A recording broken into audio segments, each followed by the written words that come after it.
बहुत ही दर्द, गम और गुस्से के साथ हम यहाँ इकट्ठा हुए हैं। हमारे केंद्र कार्यकारिणी की बैठक थी, हमने वहाँ से फैसला लिए और जैसे हमारे दूसरे वक्ता कहे हैं, सिर्फ यहाँ नहीं, सिर्फ इतना नहीं, हमने ये फैसला लिया है कि पूरे देश भर में जहाँ भी हमारे लाल झंडे की ताकत है, अमन के जितने सिपाही हैं, वो आज से ही अगले कई दिनों तक हर शहर हर गांव में अमन के परचम लेकर के, लाल झंडा लेकर वो उतरेंगे। चूंकि जुल्म की बात ही क्या, जुल्म की औकात ही क्या, जुल्म सिर्फ जुल्म है, आगाज से अंजाम तलक। दुनिया भर के लोग जो अमन पसंद लोग हैं, शांति के पहरेदार हैं, वो इस जालिम के खिलाफ और जुल्म के खिलाफ लाखों के तादाद में उतरे हैं। ये किसी भी कोने पर हो सकता है। हमारा मुल्क, हम सब आजाद हिंदुस्तान में इतना इस बात को याद रखना पड़ेगा कि 200 साल तक हम अंग्रेजी साम्राज्यवाद के खिलाफ, उनके जुल्म के खिलाफ, जुल्मत के खिलाफ जद्दोजहद की हमारे पुरखों ने। लाठी, गोली, जेल, काला कानून, फांसी के फंदा, ये सब झेले आजादी के खातिर। और इसलिए हमारे आजादी की लड़ाई का ये धरोहर है।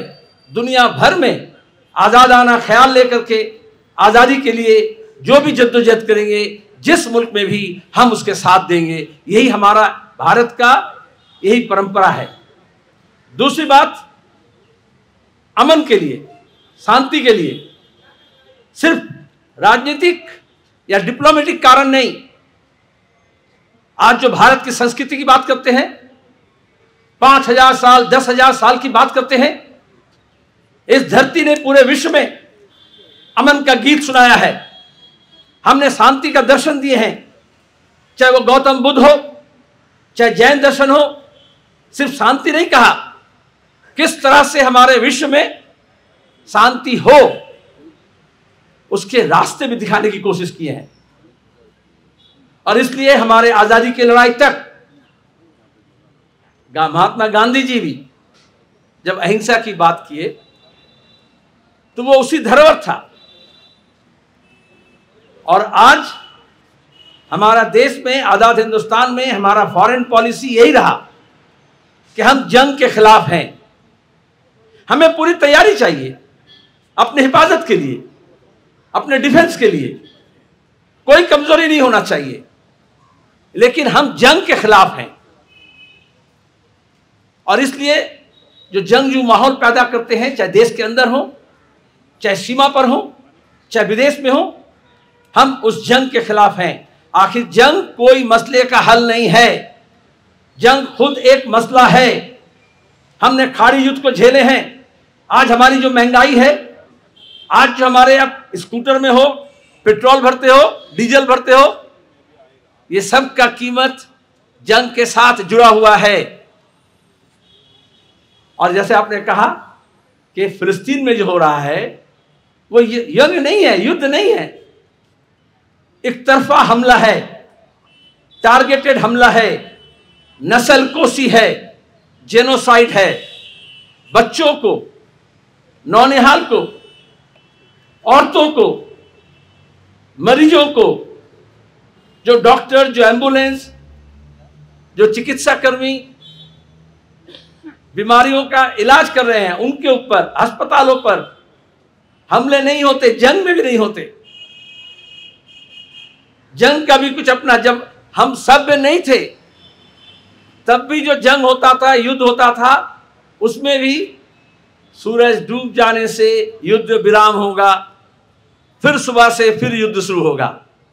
चाहे वो कुरुक्षेत्र की बात करो, चाहे और कोई भी पानीपत का युद्ध की बात करो। तो प्रस्ताव तो ये था कि मानवता के खातिर, ह्यूमन ट्रूथ, युद्ध विराम हो।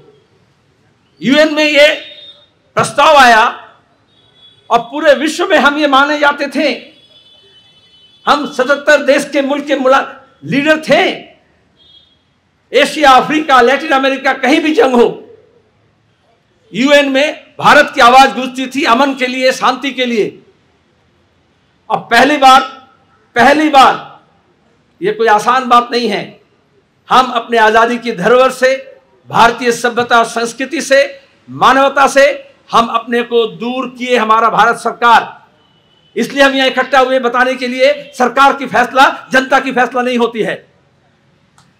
और यूएन रेजोल्यूशन में युद्ध विराम के लिए मानवता के खातिर जो प्रस्ताव आया, अमेरिकी दबाव में और इजराइल की यारी से, भारत सरकार के विदेश मंत्रालय, प्रधानमंत्री के निर्देश से वो युद्ध विराम के बारे में हमारा कोई बात नहीं है। और व्हाट्सएप में बताता ना, यूक्रेन का युद्ध को खत्म करने के लिए मोदी जी को पहल कर रहे हैं। पूरे दुनिया के सब मामले में यह हल यहां से हो रहा है, नागपुर से हो रहा है। कितना बेवकूफी आप समझ लो। युद्ध विराम के प्रस्ताव में हम अपना पक्ष नहीं रख पाए, भारत का पक्ष नहीं रख पाए। तो एक भारतवासी के होने के नाते और अपने धरोहर को बचाए रखने के लिए, अपने साख को बचाए रखने के लिए हमें यह आवाज उठाना पड़ेगा। यहां कोई हिंदू मुसलमान, कोई यहूदी क्रिश्चियन, कोई चर्च मस्जिद गुरुद्वारा का मामला नहीं है। यह साम्राज्यवाद, जालिम अपने बचाव के लिए, अपने कवच के लिए, अपने रक्षा के लिए धर्म का इस्तेमाल करते हैं, चाहे ये पक्ष हो चाहे वो पक्ष हो। हम शुरू से ये कहे हैं, ये आस्था का मामला नहीं है। कमल सीताराम कह रहे थे, जो पहली आलमी युद्ध हुई, फर्स्ट वर्ल्ड वॉर, उसके बाद अंग्रेज के जो सिपा सालार थे, उन्होंने कहा उसी पश्चिम एशिया में ये क्रूसेड का जीत हुआ। अरे फर्स्ट वर्ल्ड वॉर कोई धर्म युद्ध था? आज इस दुनिया में लूट को बचाए रखने के लिए लुटेरों ने हर युद्ध को धर्म युद्ध का नाम देते हैं। मजहब नहीं सिखाता आपस में बैर रखना, कोई धर्म कभी यह बात नहीं कही, कोई किताब यह बात नहीं कहती है कि मासूम बच्चों को, नौनिहाल को तुम कत्ल करो, तुम लाइलाज लोगों को मरने दो, उनको पानी से रोको, दवाई से रोको, इलाज से रोको। कौन सा वो धर्म है? आज हम जब इजराइल के खिलाफ बोल रहे हैं, वो यहूदी के खिलाफ नहीं है। There is much difference between Judaism and Zionism. Zionism एक पॉलिटिकल प्रोजेक्ट है, धर्म का इस्तेमाल किया गया। जब इन्हीं यहूदियों के ऊपर फांसीवाद हमला कर रहे थे, जब गैस चैम्बर में उनको जलाया जा रहा था, तो पूरा दुनिया के लोग, हम सब लोग फांसीवाद के खिलाफ थे, जुल्म के खिलाफ थे, जालिम के खिलाफ थे और मजलूम के साथ थे और उन यहूदी के साथ थे और हैं। आज सवाल यह होता है, हम उस वक्त जालिम के खिलाफ थे, दुनिया तो इतना नहीं बदला, इंसानियत तो इतनी नहीं बदली कि आज हम जालिम के पक्ष में खड़े हो जाएंगे। मजलूम कभी जालिम हो सकता है, आपके आस पड़ोस में भी हो सकता है, लेकिन आप धर्म के नाम पर आप इंसानियत को तो गंवा नहीं सकते हैं। यह तो मानवता का सवाल है। तो उस वक्त, बल्कि आज जो लोग यहां पे ज़ियोनिज़्म और इजराइल को लेकर के चीख रहे हैं रोजाना व्हाट्सएप में, फेसबुक में, चाहे हमारे सरकार में बैठे हो, चाहे नागपुर में बैठे हो, चाहे आपके मोहल्ले में हो, आपके दोस्त बन के हो, उस वक्त वो हिटलर के साथ थे और गैस चैम्बर में जब मासूम यहूदियों को मारा जा रहा था उसके खिलाफ थे। और आज वही इजराइल जब मासूम फिलिस्तीनियों को मार रहा है तो वो फिर जालिम के साथ है और उनके साथ है और मजलूम के साथ नहीं है। तो उनका दर्शन समझ में आता है, कोई भारतीय दर्शन नहीं है, कोई बुद्ध, कोई जैन, कोई परंपरा नहीं है। हमारा संविधान नहीं कहता, हमारा आजादी की लड़ाई नहीं कहता। हम आजादी के लिए लड़े हैं, हम गुलामी के खिलाफ हैं। आज जब गाजा में जेल खाना बना करके 22 लाख लोगों को आए दिन रोजाना जुल्म किया जा रहा है, तो वो कैदी हैं, जबकि यूएन बताया रेजोल्यूशन के साथ कि ये 2 आजाद मुल्क है। हम 2 आजाद मुल्क के, 2 सिविलाइजेशन का मतलब, सभ्यता का मतलब दो धर्म के लोग हो सकते हैं, दो देश के लोग हो सकते हैं, दो प्रतिवेशी हो सकते हैं, दो लेबर हो सकते हैं, वो अमन के साथ रह सकते हैं। दोनों को ये बात स्वीकार करना पड़ेगा। क्या इजराइल अमन से है? कभी हो सकता है? आप सिक्योरिटी स्टेट बनाएंगे, आप मिसाइल बनाएंगे, आप आयरन डोम बनाएंगे, आप फौज रखेंगे, आप राफेल खरीदेंगे, आप एटम बम बनाएंगे, आप मिसाइल बनाएंगे, कुछ काम में नहीं आने वाला अगर सभ्यता संस्कृति से आप ये सीख नहीं लेंगे कि हमारा विचार अलग हो सकता है, हमारा सोच अलग हो सकता है, हमारा धर्म अलग हो सकता है, हमारा इबादत का तरीका अलग हो सकता है, लेकिन हम अमन के साथ, शांति के साथ आपके अधिकार को भी हम मानते हैं और हमारे अधिकार को भी आप मानो। यही तो फैसला है यूएन का, यही तो हम मांग रहे हैं, 2 स्टेट। तो फिर उसके ऊपर क्यों ये परेशानी हो रहा है?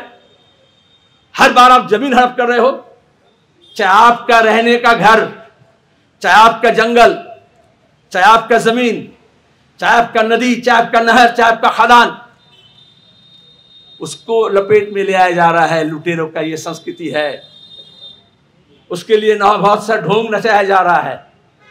आप उस लिहाज से देखो फिलिस्तीन में क्या हो रहा है। हर बार हम ये देखें कि किस तरह से जंगजू माहौल पैदा करके और वो जमीन को हड़प लिया जा रहा है। जब हम कहते हैं जननी जन्मभूमिश्च स्वर्गादपि गरीयसी, तो हमारे लिए जैसा है, सबकी माँ की इज्जत सबके लिए जैसा समान है, सबका जन्मभूमि का भी अपना अपना सम्मान और मर्यादा है, तो फिलिस्तीनियों का भी उनका जो जन्मभूमि है उसके लिए उतना ही कदर है जितना भारतीय के रूप में हमारा अपने जन्म स्थान और जन्मभूमि के लिए हमारा जितना गौरव है। लड़ाई इस तरह से देखना पड़ता है। लेकिन आप देखो अभी पूरे विश्व में ऐसा किया जा रहा है कि ये मुसलमान का मामला है बोल करके, चाहे जमात इस्लामी हो, चाहे जमीयत उलमा हिंद हो, हमस के नाम पर हो, वो बोलते हैं सब इकट्ठा हो जाओ। और ये कह रहे हैं हम जितने हिंदू हैं, चूंकि हम मुसलमान के खिलाफ हैं, तो इसलिए चलो हम भी एक हो जाएं, चूंकि इसके लिए यहूदी देखो सीख लो। पिछले 15 दिन में महंगाई, बेरोजगारी, परेशानी, गरीबी कुछ नहीं, हमस मुसलमान हिंदू मुसलमान किया जा रहा है। हिंदू मुसलमान का मामला कहां से आया? फिलिस्तीन का मतलब वो क्रिश्चियन भी हैं, वो मुसलमान भी हैं, वो यहूदी भी हैं, जो वहां रह गए। मैं मानता हूं सदियों से यहूदियों को वहां से खदेड़ा गया। कौन है इसका जिम्मेदार? कौन है इसका जिम्मेदार? वो आदम गंडवी का एक कविता था ना, अगर बाबर ने मस्जिद गिराया तो जुम्मन का घर क्यों जले? तो आज फिलिस्तीनियों के बच्चों को क्यों जलाया जा रहा है? वो तो जब इस्लाम नहीं आया तब खदेड़ा गया यहूदियों को, सनाई से, गाजा से, वेस्ट बैंक से। अभी वो क्यों उसको धर्म के नाम पर कर रहे हैं? तो ये धर्म युद्ध नहीं है, पहले इसको मानना पड़ेगा। जिस तरह से यहूदी और जैनवाद, जिस तरह से जुडाइज्म और जैनिज्म में फर्क है, उतना ही फर्क आप समझ लो जितना हिंदू धर्म और हिंदुत्व में है। धर्म का है, और धर्म को इस्तेमाल करके उसको कवच बनाकर जो राजनीति किया जाता है, जंगजू माहौल पैदा किया जाता है, नफरत का खेती किया जाता है और हिंसा को फैलाया जाता है या जुल्म किया जाता है, वो गलत है। और इसलिए ये लोग इतना ज़्यादा अभी इजराइल कर रहे हैं कि वो देखते हैं जैसा यहूदी, इजराइल, जैनिज्म और अमेरिका की यारी। तो आज अमेरिका इजराइल की किसकी है यारी? मैं सवाल पूछता हूं, आज के दिन में अमेरिका इजराइल के साथ किसकी है यारी? जो निक्करधारी है। जितने निक्करधारी है वो सब आज अमेरिका और इजराइल से यारी है। वो हमारा देश देख करके नहीं, हमारा देश की जनता देख करके नहीं। अमेरिका इजराइल की वो है यारी, जितने हैं सब निक्करधारी। सीधी बात। तो बाकी हिंदुस्तान, हम खड़े हैं अपने तहजीब के ऊपर, हम अपने धरोहर के ऊपर। और जुल्म जब बढ़ता है तो याद रखना पड़ेगा, खून आखिर खून है, टपकता है तो जम जाता है। जुल्म आखिर जुल्म है, बढ़ता है तो मिट जाता है। वरना इतिहास, ये मानव सभ्यता का इतिहास जालिमों का होता और जुल्मत का होता। हर दौर में जालिम आए, हर दौर में जुल्मत हुआ, और उसके बाद लेकिन अवामी ताकत उसकी जीत हुई है। और इसलिए वो अवामी ताकत नहीं निर्माण हो, इसलिए उनको धर्म के नाम पर, जाति के नाम पर, भाषा के नाम पर, देश के नाम पर अलग अलग खित्ते में, अलग अलग टुकड़ों में बांटा जाता है। इसलिए हम सबको एक होना पड़ेगा। आज चाहे लंदन में हो, चाहे न्यूयॉर्क में हो, चाहे यहूदी हो। न्यूयॉर्क में हजारों के तादाद में ज्यूज फॉर पीस बैनर लगा करके वो इजराइल की हुकूमत के खिलाफ और अमेरिकी दलाली के खिलाफ आवाज उठा रहे हैं अमन के लिए। और हम ये समझते हैं कि हमारा मुल्क ये फैसला बदलना पड़ेगा। उसी तरह से जैसे शुरुआत में हमारे प्रधानमंत्री ट्वीट कर दिए, बाद में मिनिस्ट्री ऑफ एक्सटर्नल अफेयर्स कहा कि नहीं, हम फ़लस्तीन के लिए हैं, हम इजराइल का भी हक मांगते हैं, फ़लस्तीन का भी हक मांगते हैं, हम शांति के लिए हैं, अमन के लिए हैं। तो इसी तरह से आज जो यूएनओ में जो फैसला करने में हमारा जो पैर डगमगा गया, हम अपने जहन, अपने दिमाग से अगर फैसला लेंगे तो 135 करोड़ के मुल्क आज़ादाना ख्याल से हम फैसला लेंगे और हमेशा हम इंसानियत के पक्ष में रहेंगे, हम आज़ादी के पक्ष में रहेंगे, हम जालिम के ख़िलाफ़ रहेंगे और हम जुल्म के ख़िलाफ़ होंगे। और अगर हम अमेरिका की तरफ देख करके या नेतन्याहू की तरफ देख कर करेंगे तो फिर हमारा फैसला गलत हो जाएगा। हमारे सभ्यता, हमारी संस्कृति इस बात की इजाज़त नहीं देती, हमारे संवैधानिक जो मूल्य है, हमारी आज़ादी की जो कद्र है, वो इस बात की इजाज़त नहीं देती। मैं इतनी बात के साथ आप सबसे विदा लेता हूँ। धन्यवाद। इनकलाब जिंदाबाद।